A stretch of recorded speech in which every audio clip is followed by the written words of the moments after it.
Okay, so it's 1 minute past 1 o'clock, and I can see the attendee numbers are going up. But as you're all live and waiting here, I think the best thing that I can do is start. So hello, my name's Melissa Davis. I'm running the webinar today. I'm the Chief Exec of MD Communications. We're a strategic communications consultancy in the legal sector, and we work with clients all over the world. You might remember, if you were part of this series back in 2020 and 21, that every couple of months we had some speakers who would come on and talk about different topics all around mental health. And back in 2021, we had the roundup that we have today, the beautiful faces that you see with us here. And I asked them if they'd like to come back, because I thought the topic that we'd like to talk about is what's changed in the last 2 years. And I really wanted to have a focus on resilience today. So what I'm going to do is I'm going to ask our three speakers here to introduce themselves and tell you why they think they're here today. So Ash, if I can start with you, please. I'm here primarily because you told me I had to be here and I didn't want to upset you. But also it just coincides with the fact that I've written a book recently on resilience that's not yet published, called Mindful Soldier. And a lot of the themes that you and I were discussing in our conversations are, I think, very relevant to the world in which we find ourselves, not just pre or during COVID, but since COVID. And therefore, if there's anything that we can touch on that might help people think about how to become more resilient, either personally or professionally, then I was keen to be part of that conversation. Brilliant. Thank you, Ash. And Anna? Yeah, hi, everybody. Similar to what Ash said, I also cannot say no to Melissa.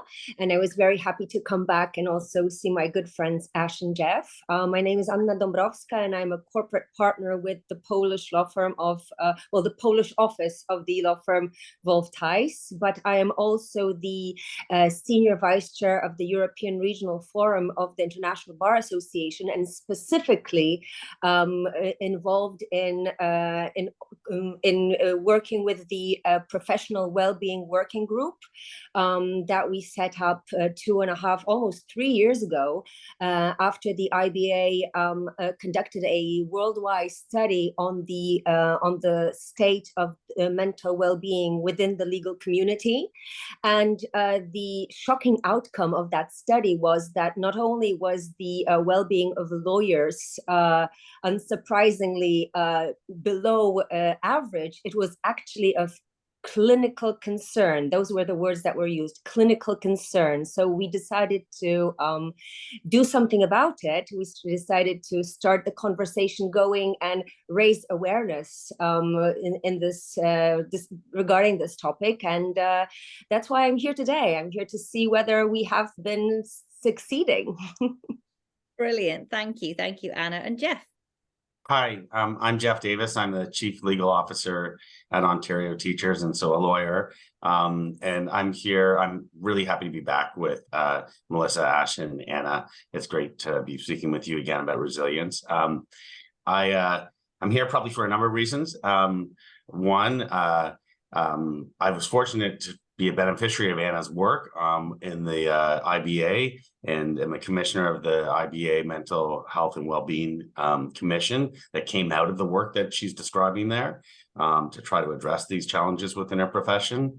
Also, I met Melissa through the IBA, but I'd say, like any other human being, I'm no stranger to having to navigate life's challenges, and have learned that it's part of my success narrative to be able to be open about that. And I actually think that's kind of a key to being resilient.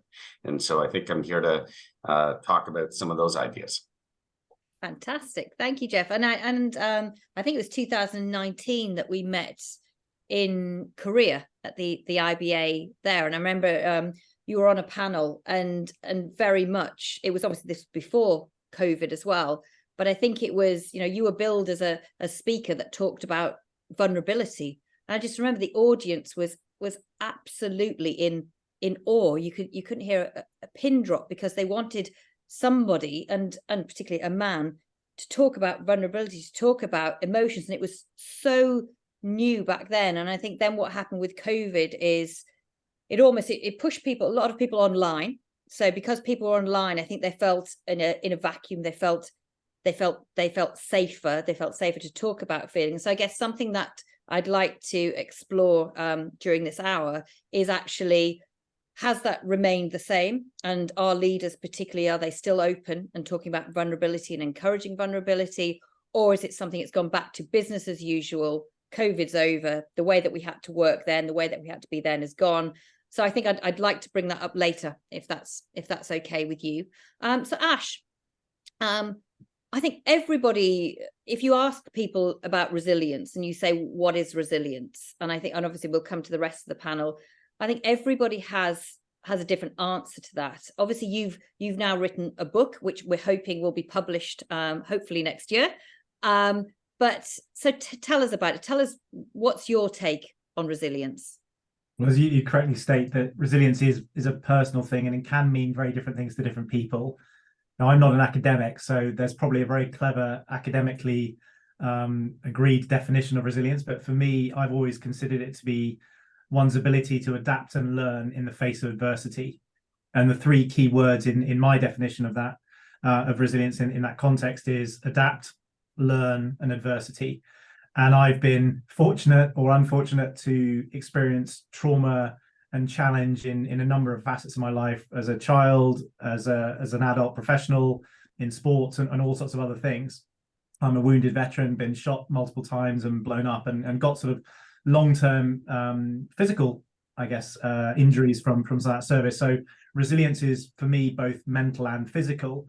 But the adversity piece is key, that unless you've gone through something hard, it is quite hard to build resilience. If you've been lucky enough to sail through life without really facing many challenges, when you are faced with something that is particularly challenging, or an adversity that you've never faced and you don't know quite how to handle it, if you haven't been able to build up layers of resilience and sort of the muscle memory of how you coped with previous issues or incidents, it can be a lot harder.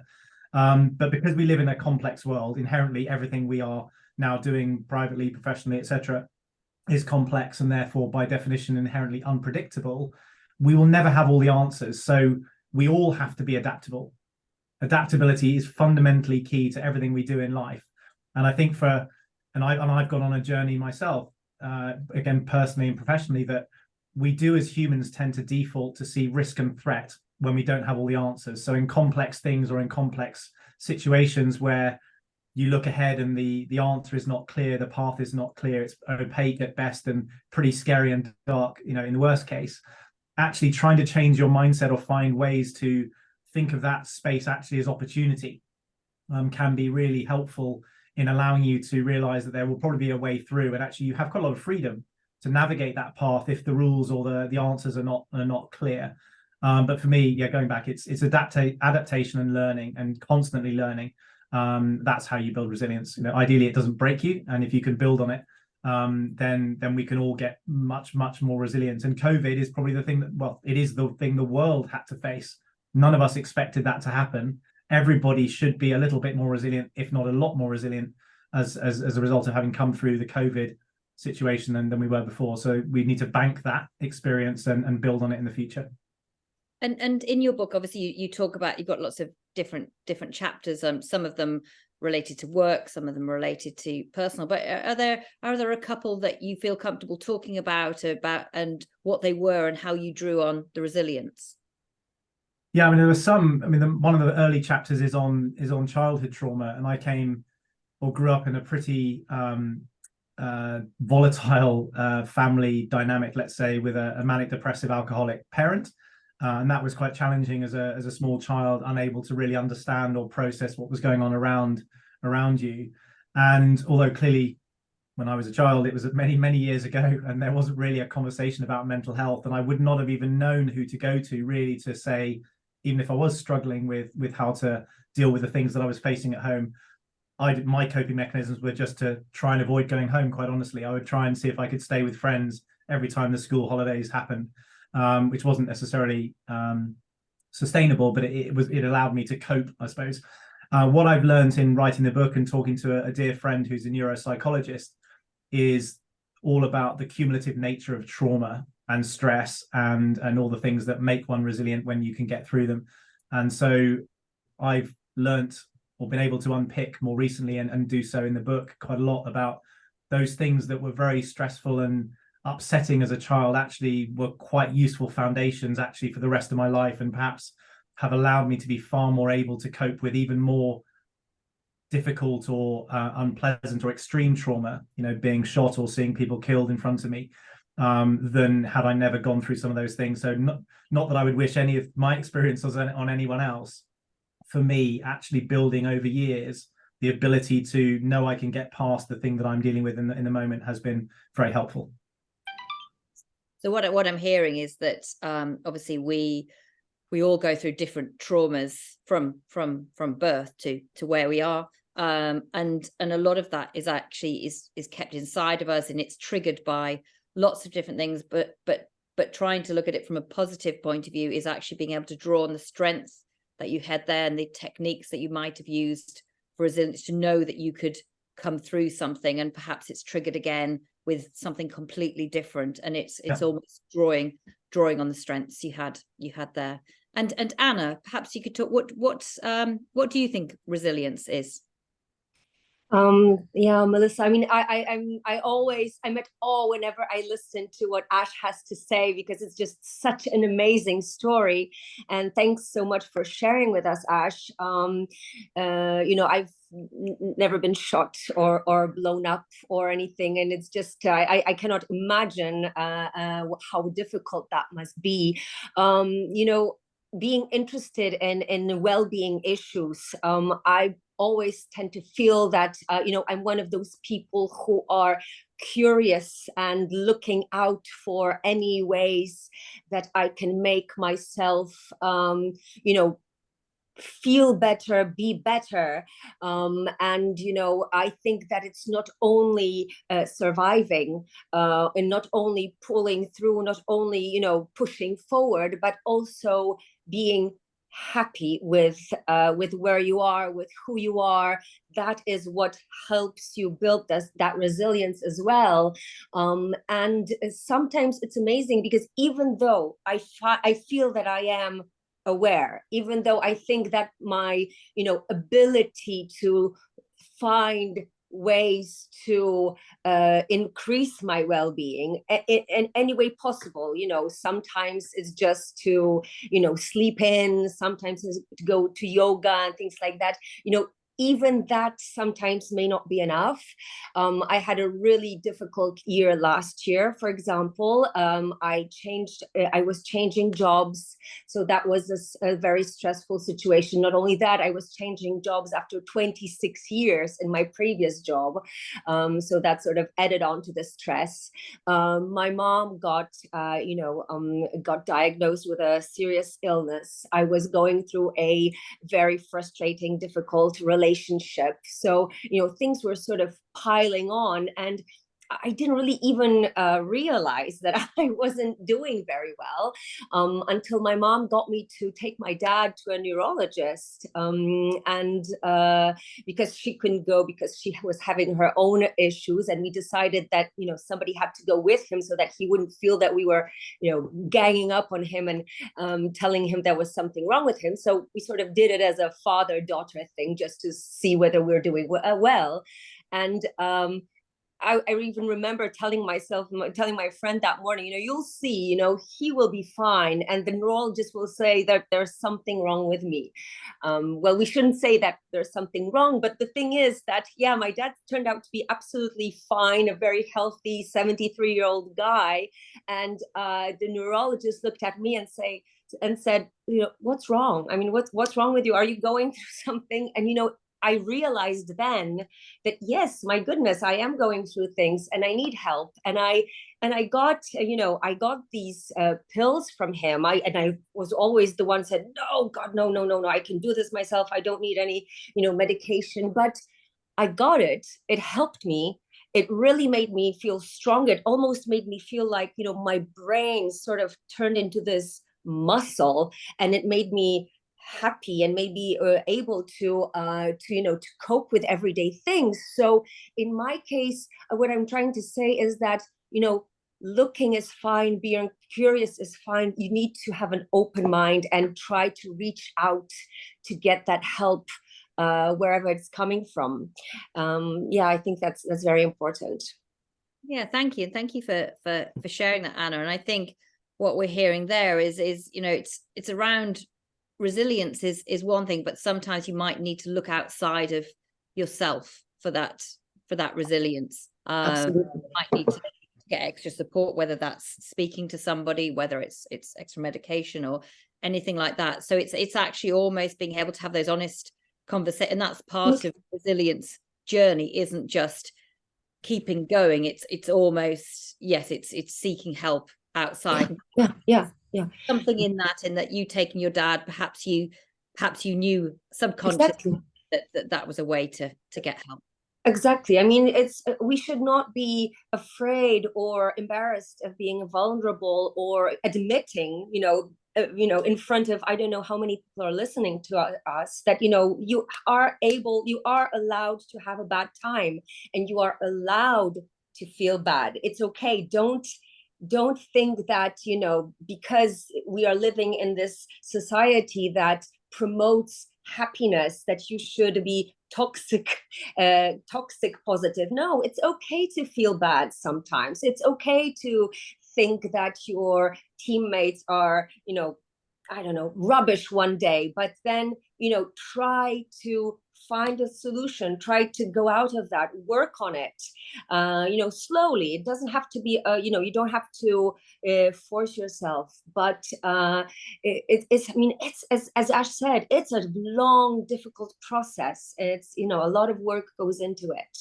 If I can just jump in, just reminded me of a time where a friend of mine who'd served with me, who was an amazing leader, when he retired, he went through some really significant mental health challenges and had effectively a breakdown and just dropped off the radar. And I hadn't seen him for a long time and didn't realize this had happened for many months after the fact. And when we finally met up, we caught up for a drink, and he shared over dinner what had happened. And I was shocked that I hadn't known. Felt awful that I hadn't known. And when he explained that he really wanted to tell me, but because he'd looked up to me as a leader, and he was worried that I would think less of him because he, as a leader in a similar kind of team as me, was struggling. I was absolutely devastated that I hadn't given the aura or made it clear that was never going to happen. And I felt, conversely, far more pride in the fact that he'd had the courage to get help. I was sad that I hadn't been able to help him at the time when he really needed it.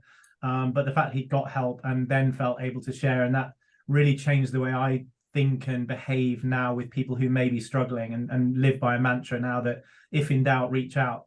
So if I have friends, colleagues who have just changed their behavior or just not been as present either online or text messages, then just always go, right, I'm just not going to wait and see, because you never know who may be desperately seeking somebody to reach out but just don't feel they should or could because they're worried about how somebody might react. Yeah, thank you. And Jeff, what does resilience mean to you? I actually think that the way Anna put it, I think it's an important way to talk about it, is because I think so often we're taught that resilience might mean survival. And I think I'd like to reinforce that point, because I was taught that to kind of get through, to push through in private practice and in my current role too. But the problem with that is that it leads to so many kind of maladaptive behaviors, right? You end up like in a situation where you have self-talk that's pretty negative. You might have anger, you might have other excessive behaviors, whether it's food or drinking or whatever. And that's not really what resilience means. It doesn't mean staying afloat or merely surviving. To me, it's more, I guess, the definition that Ash used. It's more taking care of yourself and having the confidence that you will learn and flourish through a negative experience. And I think that I come at it from a perspective of the, top performance. I think that you need to be resilient if you want to really perform well. And to be resilient, it takes a lot of courage. I think that to me, at its core, it's how you manage vulnerability. It's the psychological strength that you have to respond to adversity.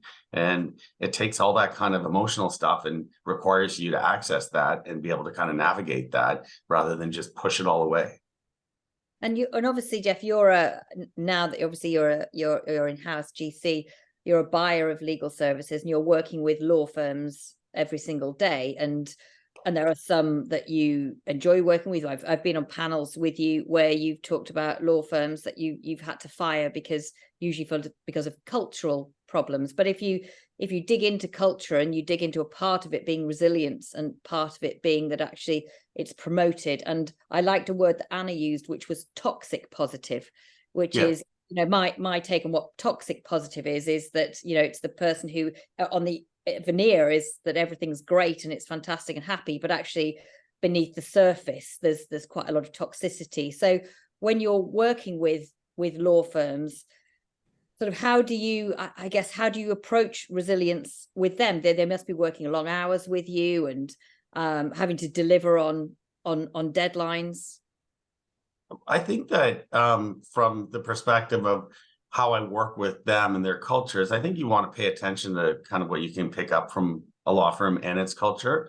And the way to do that, I think, is, call on your empathy and understand, try to think about what's going on. Not just that you've asked the firm to work on this transaction for you, but spend some time thinking about what it is that they're doing, how late they're working, how hard they're working, the little bits that you can kind of build up and kind of build up the resilience of people at a law firm. The same way you can do it on your own teams is like actually showing some gratitude, saying, hey, I know you did this, and thank you very much. This is really great work.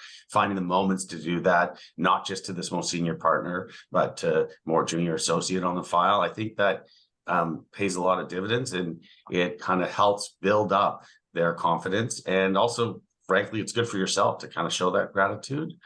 The flip side of that is, I think that when I deal with law firms that show that veneer of everything perfect, and we got everything's wonderful, it's really hard to connect. If you think of that as a personality, it's really hard. Like, you're a toxic positivity person. It's really hard to connect to someone like that, because I think we as humans understand that's not real, and that we're giving a kind of false version of whatever that person actually is. So it's hard to access them at a human level. And so when you're working with an external law firm, and really at core you want to trust them, it's hard to trust something when you don't feel like you can connect to it.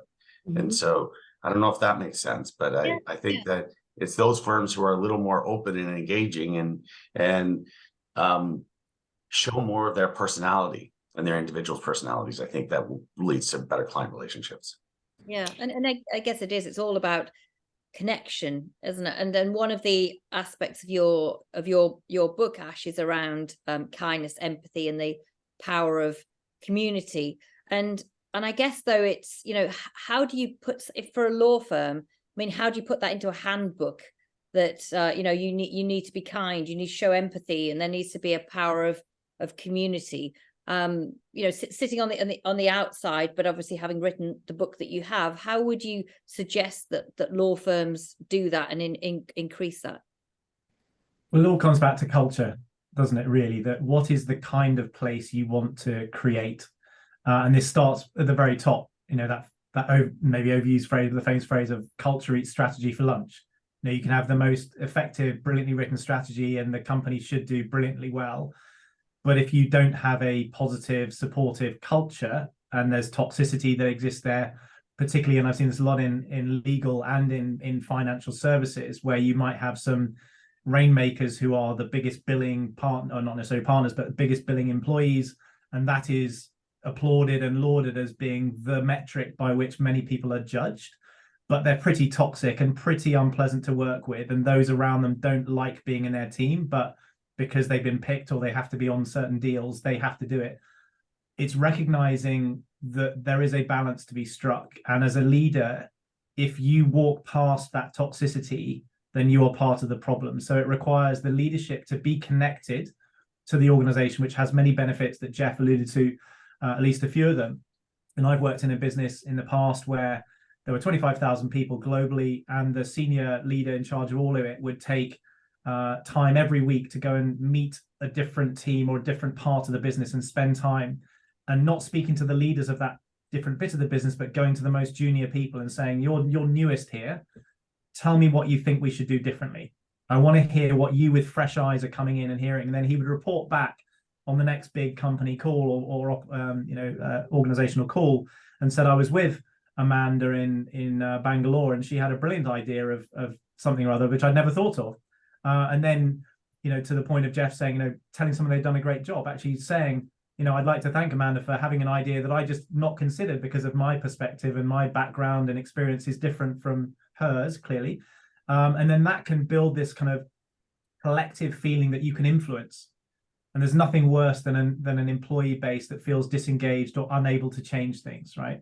If you hire brilliant people, which every company I know will claim to do, then trust them to actually have judgment and ideas that might make your idea or your strategy or your plan or your policy better.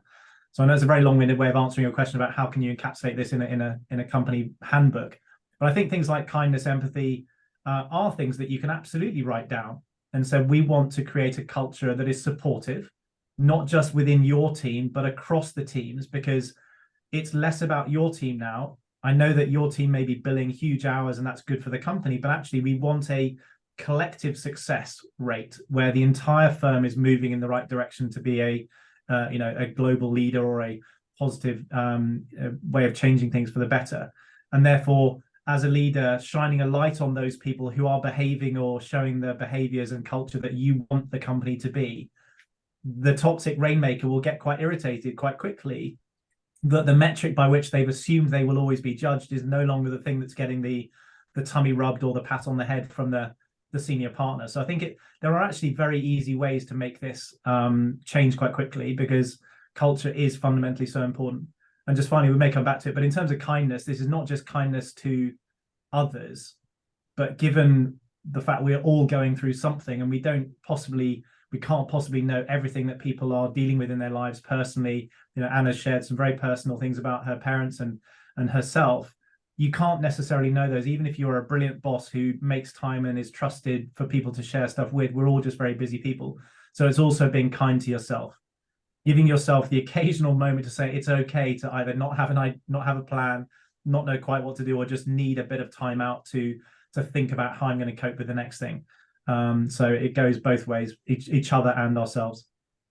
And I guess so that comes back round to the question around vulnerability. And as we all said during COVID, vulnerability sort of became okay, it became acceptable, it became encouraged. I know it was something that I used the platform of LinkedIn, and I still do. I talk about Jessica. I have a 5-year-old daughter who's got extreme autism, learning difficulties, is mostly awake around 3 nights a week, which is completely exhausting.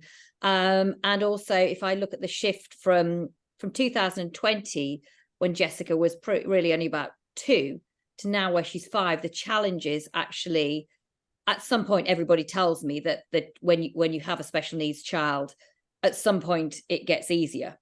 But I think when that point isn't there and isn't going to be there for a long time for me, and it's become part of me. It's become, if you want to use a marketing term, part of my personal brand, that it's who I am. And so I use LinkedIn a lot. I talk about Jessica on there. I talk about the challenges. And there was one post that I'd put out where I talked about the fact that I was just exhausted and that we didn't have any respite on weekends. And I put out a post almost in a little bit of desperation, thinking, I don't know, where do I find this person on a weekend who I can trust and who can look after my daughter? And I put out this post, and it was absolutely phenomenal, the amount of support that it got. And within 2 weeks, I had 4 people that I'd interviewed and who would at different times on different weekends come for a few hours. But also what it did was it opened up the fact that it's something that is a challenge to me on a daily basis. So whenever I'm with clients and the types of clients that I work with, if I'm hiring, it's something that we talk about. And then it also, because I've done that, I think it almost gives permission for the other person then to be able to talk about something about them. And of course, then that comes back to what Jeff was talking about, which is connection, which you're going to connect much better with somebody when they talk about a difficulty in their life than you are when they say, oh, do you know what, I just won a major award, or, you know, I have something really great happening to me. You're happy for them, but I think you connect on a much deeper level when you can talk about that and talk about being open. So I guess the question that I would open up to the panel is, you know, back in 2020, if it was okay to talk about all those things, is it still okay now, or do you think that everybody's gone a bit more underground? I'd like to start because I'd really like to address something that you said, Melissa, but also the guys. And it really makes me very happy that I'm hearing this. You know, when we started the group and when we started talking about, you know, especially since we noticed that different parts of Europe have a different you know, degree of awareness as far as well-being is concerned. Actually, we don't say mental well-being anymore. We say professional well-being, because that's easier to digest for some people. So we want to make it more accessible. So, you know, there was this hypothetical senior white male partner in a Southern or Eastern European law firm that would be, you know, the model of unawareness as far as well-being is concerned. And these were the people who, you know, when you came to them with the phrase mental well-being, they would probably, you know, imagine a woman crying, you know, at her desk and offer her, you know, a yoga lesson. And that was their idea of solving the problem. In the study that was done by the IBA, one of my favorite results was to the question, you know, do you think that your law firm is aware, is, you know, what is the level of awareness on the subject of well-being? And funny enough, about, you know, 87% of the employers, so, you know, senior partners, you know, HR and people like that, said that, you know, it was fine, it was addressed, they were doing something about it, and the problem is under control. Whereas exactly the same number of employees, so younger lawyers, you know, younger staff, said absolutely not. So, you know, so things like, you know, Monday fruit basket or yoga, that was not the thing. But I believe that the important thing, which Jeff said, you know, the communication, which you are talking about, the struggles that you're dealing with, it's that, you know, well-being doesn't mean that we have to solve the problem and get you know, the difficulties out of our lives. As lawyers, you know, we're not going to take the need to reach a budget away from our law firms, from our vocation. We're not going to, you know, get rid of the crazy deadlines and sometimes the very difficult clients and the difficult, you know, transactions. But that's not what well-being is about. What it's about is building that resilience in us, building a team of supporting lawyers that are there for each other, that will help, you know, guide us through these problems, these difficulties, so that we can thrive. The word that Jeff used, I really like that. So I think that is the place that we've sort of reached after these 2 years since we last saw each other. I think we've still got a long way to go, but I'm very happy to see more and more people interested in the discussion and interested in raising the awareness, and finding that resilience in themselves. Brilliant. Yeah, and we've got around 50 people here today, and we don't have any questions yet in the Q&A box. So if anybody would like to ask any questions, we will come to them throughout. We're not going to wait till the end, so please type your questions away. But Jeff, if I can come back to you then, sure. around vulnerability, since vulnerability was the thing that I first got to know you. It was the word that was described, and it's been the basis of our friendship ever since 2019. Sure. Do you think that vulnerability has improved, has reduced? What do you think's happened since COVID and everybody went back to normal? Sure. I think that it has improved. I think that the model, I mean, there's a few things I think about it. I think the model of leadership that Anna is describing, that kind of like perfect superhero, often male idea of a leader is becoming less and less accessible to people, that people kind of like, I don't really want that. I don't really see that. I don't really desire that. And I think that we'll probably find that as younger people enter the workforce, that's going to be more so on the case. To be honest, I feel like part of my leadership purpose is to push that type of model leadership out of the way. I think during COVID, here's the thing, like we were all stuck in different situations where it was hard to push away our own feelings and refuse the existence of them. We were stuck in really challenging existential circumstances at times, dealing with social crisis going on, and we're still going through that. And I think that we got forced to kind of look at some of our own kind of feelings and our own what was going on in our lives, and couldn't really just dismiss our negative emotions with work or other things. I think that just became too much in our face. And I think that helped us to understand and look for kind of ways to navigate this. And in that period of time, we saw almost like a vulnerability industry starting to develop, right? You saw Brene Brown go from some books that she did in TED Talks to doing some kind of podcasts that was out there. There was a lot of, I remember, I think it was on the front of Time magazine, there was something called Vulnerability Inc. Like it kind of became a business, and I don't think that's bad. Like I think it's a good thing. If it went mainstream, awesome, because I think that's really what I hope it does. Because I think at the end of the day, tying it back to what I'm trying to achieve, I think it helps people with performance. It helps people feel like they can be their whole self at work. And I think it helps people, honestly, with resilience, because in order to actually be resilient, you need to be able to kind of navigate your own emotions and challenge them and see how they're connected to your thoughts and your actions, and maybe break those things apart and go like, I'm feeling terrible right now. That might not be the smartest time for me to write that email to my boss on how much I'm pissed off about what he said 5 days ago that I'm still thinking about, and he's not, because it might have to do with the state of mind I'm in. And I think it really did. I think it did change us, and it's become more of a language or a new gear that we all developed during the course of COVID that I don't think has disappeared.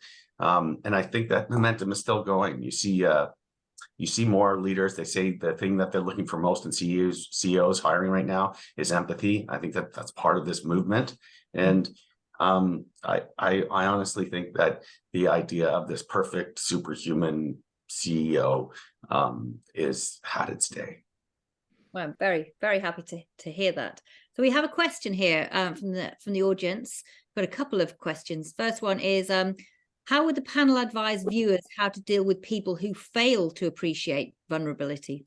So I think that's quite an interesting one. We'll come back to you, Jeff, again on that. Obviously, as a buyer of legal services, again, and working with very large law firms, I imagine, as well as some smaller ones. Then how would you approach that if they're failing to appreciate vulnerability?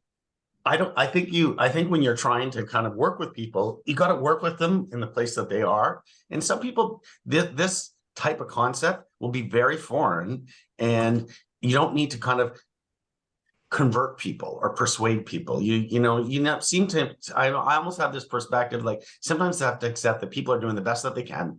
And if that says, oh, well, let's talk about being vulnerable, and tell me about some of the challenges you're having, and they go like, whoa, that's not what I do at work.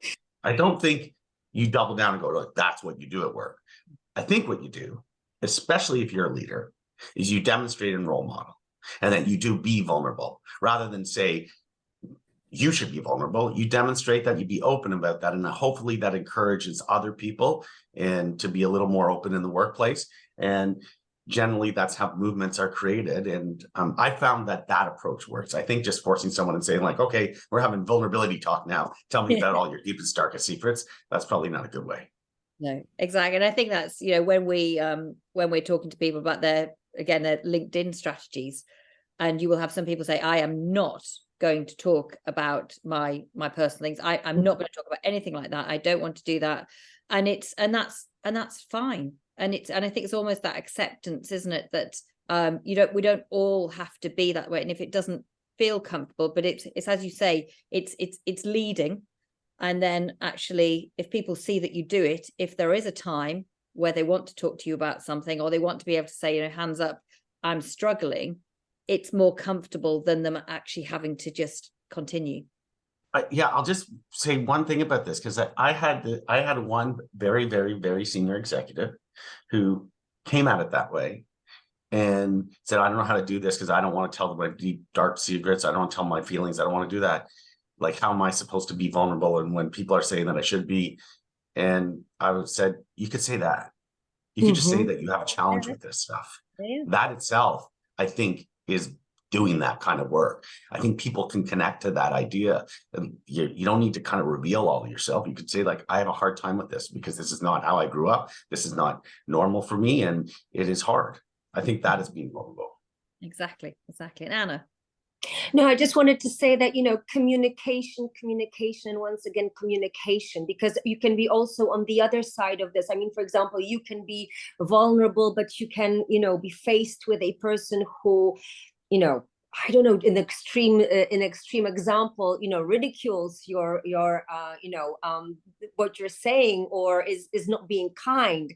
But then maybe it's because that person is going through something themselves, and they just are scared, by the concept of being vulnerable and saying, talking about their weaknesses. So I think it's a work of small steps.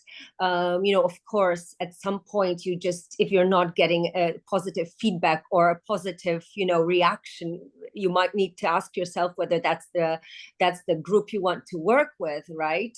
But I think we do need to be open about the fact that other people can be going through things similarly, and we need to just be willing to communicate with them, because this is what we do with the situation, with the matter of well-being in our group. We're not psychologists, so we're not going to fix anybody's problem, but we believe that just by talking about it, raising awareness, asking people if they have any idea what do they do for themselves to increase their well-being, to increase their resilience.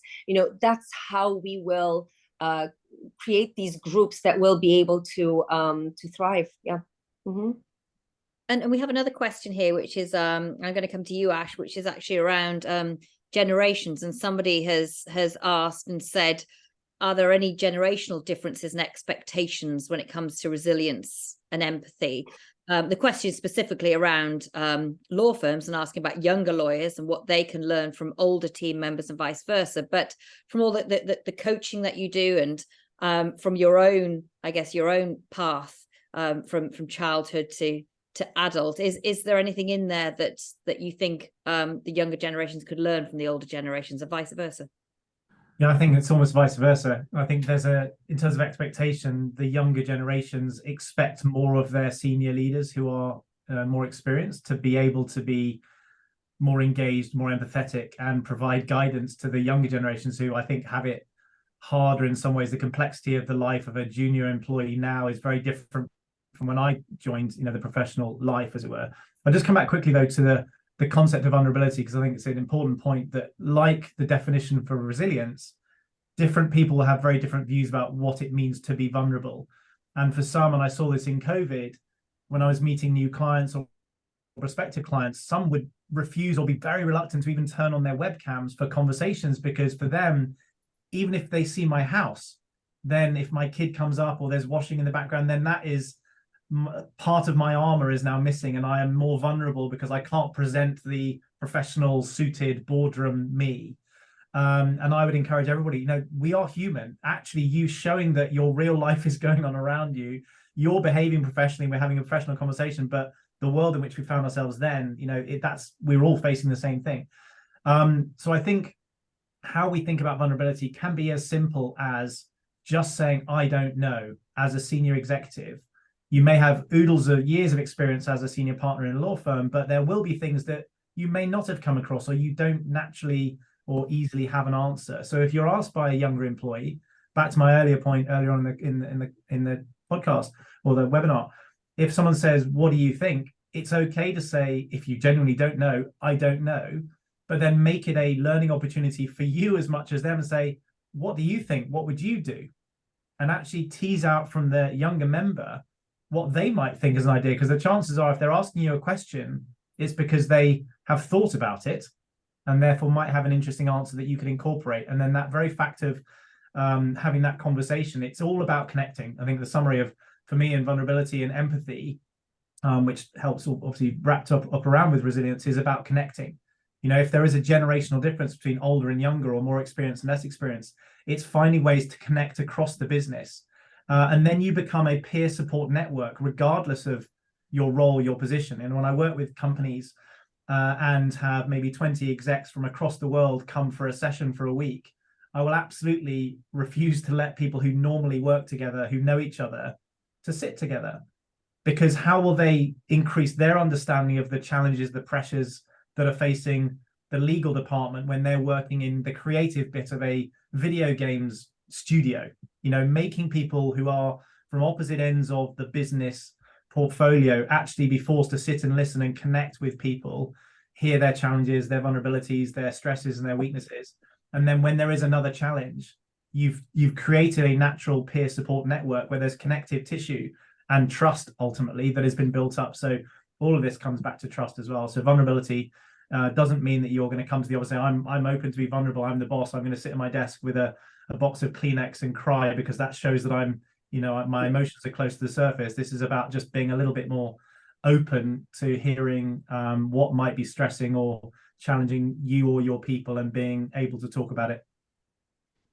And Jeff, perhaps, obviously, because I'm sure there's quite a big team that you're managing, and I guess that there's probably a lot of the younger generation.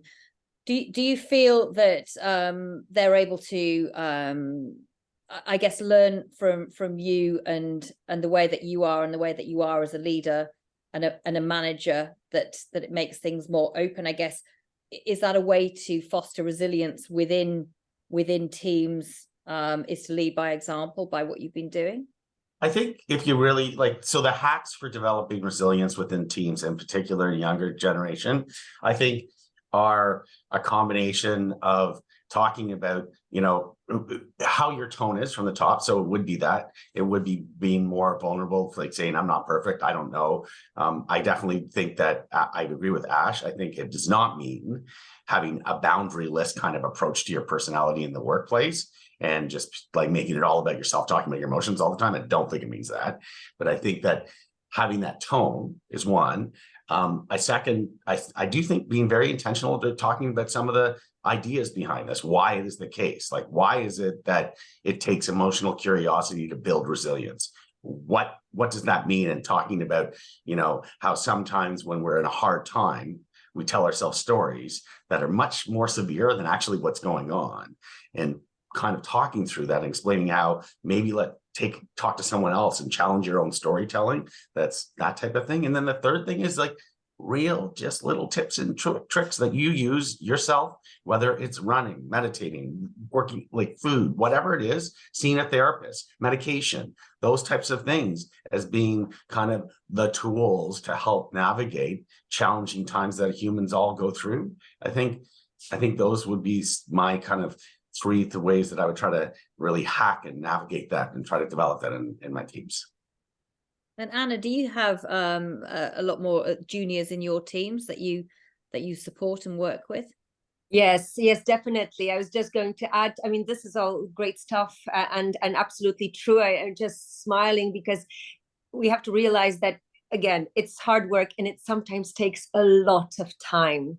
Really, it's amazing how much time it takes to, you know, to be open and to let people know that they can come and, you know, and speak with you. And but on the other hand, I think that the more time they spend in your office, you know, talking and, you know, whether they just, you know, come by and drop in.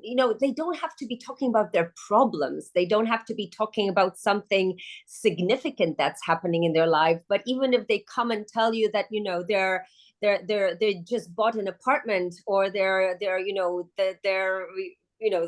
had dinner with their parents last night, that's an amazing way of building a bond. And that's also shows vulnerability, because that means that they're willing to to let you into their private life, which is, it's great, and it's extremely satisfying, and it builds a great team. It makes you feel like you're a part of the the law firm family. It's difficult. At the same time, you have to cut yourself some slack, as we've said today, because I remember during COVID being aware of well-being issues, being available for people to talk with you. We still had two situations where we didn't notice the signs, and people did have serious mental breakdowns. So it happens. It happens. We don't get at least not where I'm from. We don't get professional training in noticing the signs. It can get very difficult. So it's we just have to do the best that we can. And it's something, I mean, if you look at social media, I don't know if you saw it, but there was a video a few months back. It was, I can't remember the football club that did it, but it was a video, and it depicted two gentlemen coming to the football each week, and one gentleman looked sort of kind of quiet and sad, and there's another gentleman looking like he's cheering him up all the time. And sort of you watch this short video and you think, oh gosh, this video, what it's trying to tell me is, you should look after people, because look, this guy looks quiet, he's not cheering the football, so clearly he's showing very visible signs that he needs looked after. And of course, what happens towards the end of the video is that the quieter chap comes and the seat is empty. And what it's showing is actually, it's not always the people who are, I guess, struggling with that and struggling with resilience, or having deeper mental health issues. It's often the people who, and I think you call it toxic positive, Anna. Yeah.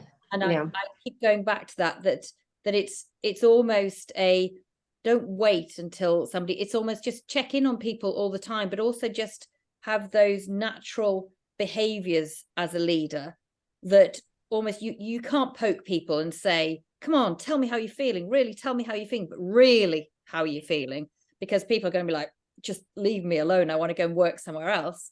But almost if it becomes of a culture, and particularly within law firms that are build in 6-minute increments, that actually you can talk about pressure. It's okay to say that you can say you need a day off, or whatever those things are, or you're struggling. So I guess we've got 5 minutes left, and what I would ask the panel today is, if you were to talk to everyone in your law firm or outside of law firms about resilience and how they perhaps build that, foster it, how they foster it with others, and how they look after themselves, what kind of top tips would you give? Perhaps if I come to you first, Ash. I think the fact that we're talking primarily about law firms, and the fact you do bill in 6-minute increments, which I'm very well aware of, having gone through a lengthy court battle to have access to my daughter, which was genuinely the most stressful thing in my life that I've done over and above anything militarily and traumatic there. You are living in a stressful environment. You have to bill, you have to, there's a lot of stress. So I think everybody is likely to be feeling pressure at some time. So each person needs to think of and find tips, or habits rather, that they can maintain that work for them. Now in COVID, I used to try and tell people, just if you're physically able, just get outside. Mm-hmm. Just spend, even walking around or sitting, just looking at something other than your TV screen or your bank balance or the things that are stressing you out, and just say, I need this time. And that's something that clearly you can maintain. So I'm always wary of things that are hard to maintain, like diets. I mean, well, I probably should go on a diet, but I'm not on a diet yet. But things need to be easy, because we're human and we default to what is easiest, the easiest path. And just one final point on this, really, for both those who run firms, legal or otherwise, and employees, is always the preventative method, or the preventative tips and tricks and techniques are always going to be better than the sort of reactive post-issue actions that you may need to take. So I try to think of this as sort of prehab rather than rehab, right? And there's no the number of resources now that are out there, apps and videos and things that one can go to find ways to find calm or have better sleep, all those things. So I would urge people, if they are feeling like they're slightly struggling, is to look at all those resources. There will be something out there, I'm sure, that would work for you, and then just find something that you can maintain, and that will probably be the best thing you can do. Brilliant. Thank you, Ash. Anna? Well, I'm going to repeat, communicate, and communicate. And I'm not saying, because despite of what you might think, I'm not a big people person most of the time. So I'm not saying, walk into your law firm and try to hug everybody at least 3 times during the day. No, but lean on your team. Make sure that you have a team to lean on, or to, build that, try to reach that situation. We as lawyers, we tend to be very individualistic. We have our own budget to perform. We want the clients to come to us. We want to do the work. And we're really bad at, being team players, at delegating work. But it's a tough job to do, but we need to practice doing it, because you never know what will happen tomorrow. You might need that person who knows you a little bit better and who you can talk to and who understands what you're going through, to have your back. Because when you're going outside, like Ash is advising, you might need somebody to take that phone call from a client for you, and not, and not rat you out. So talking is very important. Brilliant. Thank you. And Jeff? I think that whatever you can do to develop your own self-hack for self-awareness, I think, to understand what you're going through at any given time. So however you do that, whether it's what Ash is talking about, going for a walk, I think taking time to being aware of what you're experiencing and what your state is at some point in the day is probably one big step that you could take. There's lots of ways to do that. One way that I've started to do it, which is for anyone who knows me, including you, Melissa, counterintuitive, is like after hearing from a doctor, every year when I go for the annual checkup, and my doctor's like, oh, by the way, you should try meditation. And I'd be like, yeah, haha, that's funny. Because knowing that I'm so distractible that after like 2 seconds of it, I'd be like, where's the dog? Or what's going, like I would be distracted. But I decided this year to give it a shot for a month and really try to do this.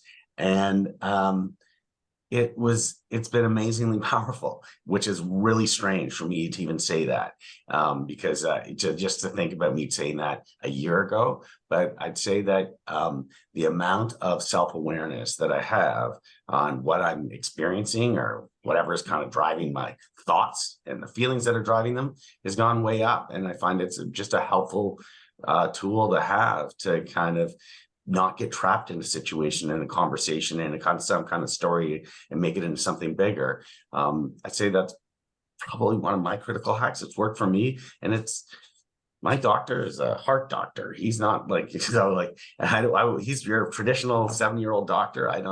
I'd say that if he's saying to many people do it, it's kind of a thing, and we read about it now a lot and in medical journals. So meditation and mindfulness, I think, is very strong, isn't it? Because it brings you into the present moment, and usually the present moment isn't full of pain or anxiety, hopefully.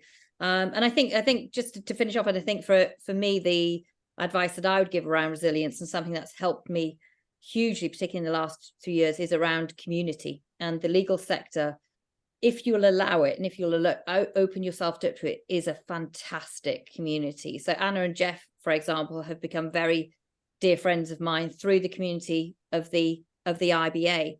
And I think what happened, or what was facilitated post 2020, was that actually we didn't wait until we saw each other once a year at an annual conference.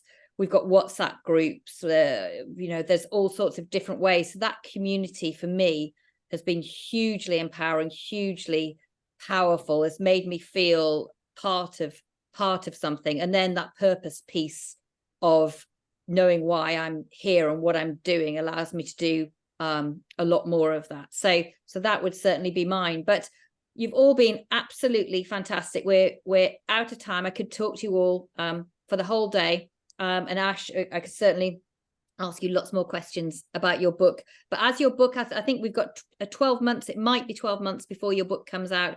So I think perhaps we might get the gang back together again, and we might talk about some other issues. But you can pre-order it now, though. If you type in Mindful Soldier, you can get pre-order through Unbound, my publisher. But yeah, I don't know the publication date yet, but it hopefully won't be too long. Well, if we put pressure on, maybe we'll get it a bit earlier. Okay. But we've had around 50 people here today, which I think is absolutely fantastic. I've really loved talking to you all. I hope there's been something useful for the audience, but certainly this has made me feel very happy being with you all and chatting today. So thank you very much, and we'll give a little wave for the camera, say goodbye. So thank you very much, everybody. Take care. See you soon. Bye-bye. Thank you. Bye-bye. Bye-bye.